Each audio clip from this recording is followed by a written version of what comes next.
Hello, I am here with you today to share about a tool we love at Yoga for Classrooms, and this is our Focus Chime. You might have heard me talk about the Focus Chime before because we absolutely love this tool at Yoga for Classrooms, and I wanted to share a few of the reasons why and maybe give you all some ideas of how you could use the Focus Chime in your classroom or maybe even your home. The Focus Chime is a really simple yet powerful mindfulness tool that can help students and educators in so many different ways. It really helps us to center our attention. I love it as a transition between activities or as a tool to use as you begin one of your mindful moments or a calming practice or any other part of the day. It's a really good signal that you're about to begin something new or that you're going to transition into something else. So let's talk a little bit more about how you can use the focus chime effectively. I've heard from so many educators that say it's a total game changer. So I want to share some of those tips and tricks with you all today. So, the first thing I think is really important is make sure that you introduce the purpose of the focus chime to your students. We want them to understand the intention behind it, just like everything else we do at Yoga for Classrooms. We want that intentionality to be at the center of all we do. We want our students to understand the why so that they have a better understanding of the purpose of it and how it can really help them in their work and in their lives as well. So make sure you're introducing the purpose. Explain to students that the chime really helps us to shift our focus, to bring our attention to the present moment. Tell your students that it can really signal, the start or the end of the next thing that you're going to do, so that when they hear that, their brain tells them right away, okay, I need to focus, I need to bring my attention into the moment, and I need to see what's going to happen next because it sounds like a transition is coming. And this is especially helpful for our students who might struggle with those different transition at times. It's a really tangible way to indicate that that transition is happening, and the cue, the noise it makes, the verbal cue is really, really beneficial to so many of our students.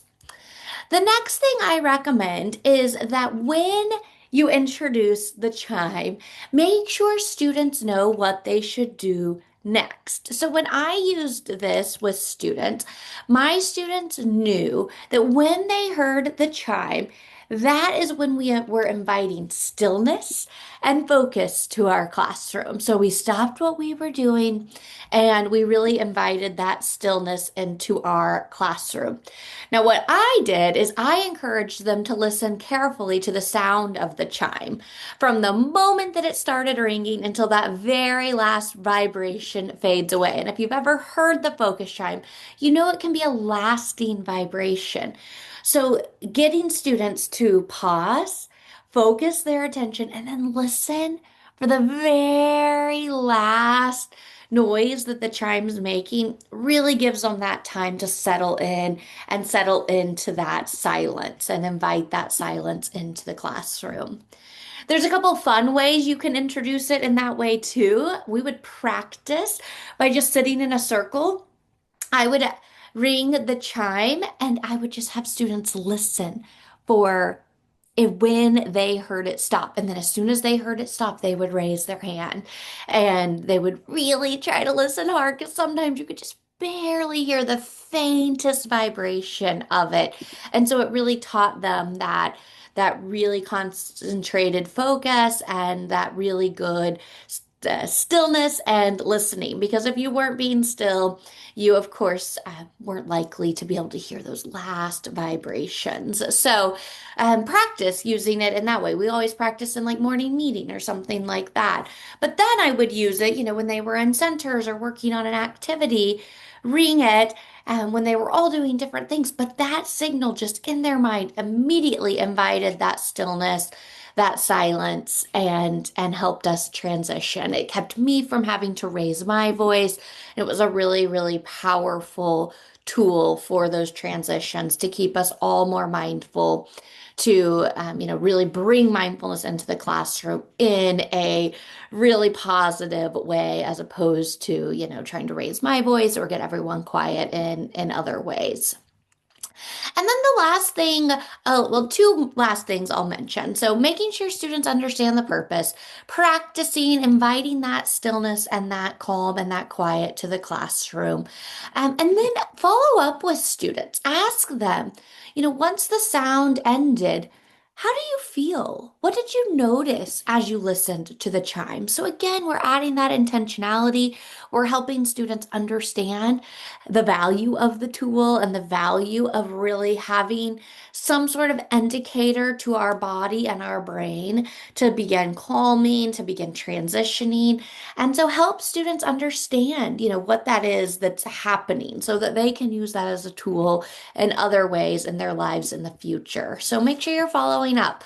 I love the question of, what did you notice? What did you notice when I rang the chime? What did you notice as we transitioned to this next activity? And just that practice of taking the moment to think about what they noticed is really powerful when we're trying to encourage mindfulness in the classroom. And then the last piece that I'll mention is consistency. Of course, in our classrooms, consistency is always key. If we want something to work, we have to use it consistently. So I was a school counselor, so I was fortunate that I got to work with students for many years, and my students always knew the focus chime was going to be with me. I brought it with me almost everywhere I went. And that consistency made it so easy to implement with my students because they just knew. Now, even if you don't work with students, year to year to year, if you're with them for 1 year, it still is easy to do as long as you're using it consistently. Don't introduce it in August and then not get it out again until December. That might be hard for students to understand the value of it and, remember how to use it correctly. But as long as you're using it consistently, then, it's going to be a really valuable tool. So try to use it regularly, like we said, whether that's the beginning or ending of class, the beginning or ending of mindful moments to signal those transitions, to regroup after some of those higher energy times. That was always my favorite personally, because again, it kept me from ever having to raise my voice or ever having to, get frustrated that I couldn't get the class's attention. Personally, I liked this better than any of the other callbacks or other unique ways that we get students' attention. But if you have a callback that you love, pair it together. Use this and then begin your callback. And the callback will likely work quicker. I worked with several teachers that did it in that way, that they still wanted their callback because that was kind of their signature thing in their classroom. But they started using the chime first and they noticed that the callback worked substantially better. So you could pair it together as well. So I hope that helps you understand how this can be a really quick and effective way to bring awareness and calm to your classroom. Before I end, I want to mention one more fun activity you can do with the focus chime. This comes from our Yoga for Classrooms activity card deck. It's one of our imagination vacations. This mindful meditation card has all sorts of fun ideas on the back of it. And one of them is an activity called Pass the Chime. So I want to share that with you real quick if you've never done it before. So on Pass the Chime, you're sitting in a circle. I often did this again, morning meeting, or maybe to begin a lesson, something like that. And in Pass the Chime, someone starts with the chime and they ring the chime. They ring the bell and then you begin passing it around the circle with all the students sitting. And what the challenge is to try to get the chime back to the person that it started with, or as far around the circle as you can before the sound stops. Now, the trick to this activity and the thing that students don't always catch on to at first is that they're going to be in a hurry, right? Because if you challenge them to get it all the way around the circle, if you have quite a few students in the circle, it might take a minute, right? And so they're going to be in a hurry and they're going to pass it really fast. And what that's going to result in is one of them accidentally touching the silver bar on our chime. And if you know about the chime, you know what happens when you touch the bar. The sound stops. So, what will happen most likely the first time you do a round of Pass the Chime is they're going to be in such a hurry. Someone's going to touch it on the pass and the sound will stop. And so that will be as far as they got. So, what I always did is then I used it as an opportunity to discuss okay, what did we learn the first time?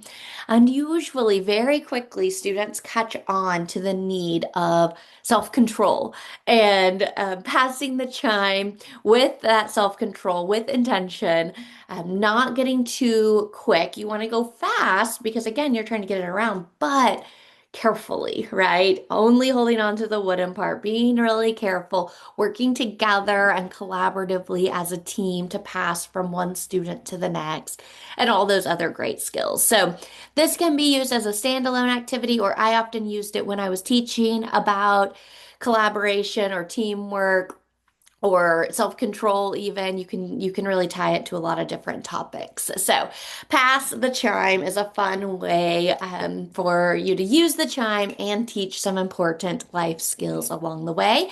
And again, that activity is on our mindful meditations purple imagination vacation card that comes out of our yoga for classrooms activity deck. You can get both of these items, the focus chime and the card deck, on our website, yogaforclassrooms.com. And I promise you, you'll love them. If you get them, let us know what you think because we always love hearing from educators who just are so happy to have a new resource. And I think you will be. So check it out. Let us know what we can do to support you. And I hope you enjoy implementing and integrating the focus chime into your work with your students. Have a great day, and we'll see you again next time. Bye bye.